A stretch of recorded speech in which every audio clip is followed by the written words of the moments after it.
Closed all educational institutions for security as anger grows over the road deaths of 2 students. Thousands of young people have blocked streets across the capital Dhaka for a 5th day. Witnesses say a speeding bus hit and killed the 2 students on Sunday, but the protesters are calling for the arrest of the driver and better road safety measures. Hanbir Chowdhury is our correspondent and is following events for us from the Bangladeshi capital. I mean, is this protest by the students just about the deaths, Hanbir, or the general sort of law and order environment overall?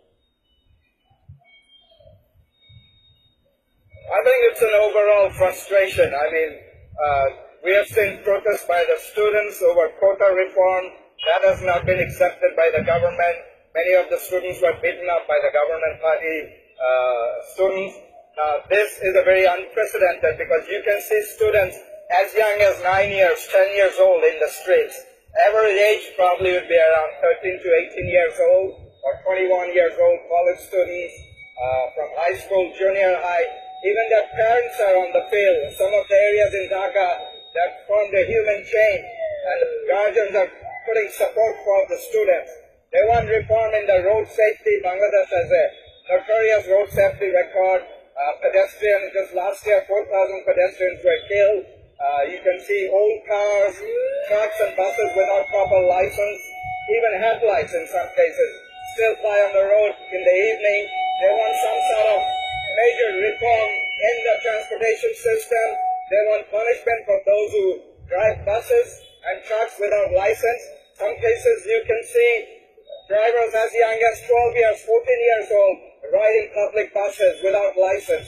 Now the government knows about all this. These are all in the books, but they fail to enforce these things. As you have mentioned, is there an overall frustration? Of course there is. People are unable to protest nowadays. There's a limited space for freedom of expression. The press freedom is also limited. There's an election down in the end of this year, so there's a general sense of frustration. Opposition parties cannot protest. They don't get permission to protest. So there is an overall frustration. Otherwise, you will see this sort of unprecedented number of students in the street all across the country. Indeed. Just give us a sense then. I mean, behind you, obviously, lots of people have gathered. We can hear the police sirens, also the emergency services sirens in the background. What is the atmosphere there like on Thursday?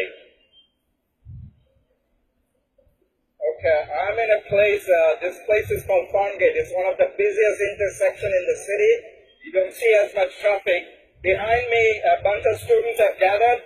They're chanting slogan, "We want justice," and all other their demands. They're blocked part of the intersection with a double-decker bus. I don't think you can see that on my right. And there's another double-decker bus on the left, the station there. So there's a massive traffic gridlock. Most of the people didn't come out. But this is just one part of the intersection in the city. There's several of them all across the city that are blocked like that. And the students are directing traffic. They're allowing emergency vehicles to cross through. They're checking driver's license of public buses and even private cars. That you have a valid driver's license.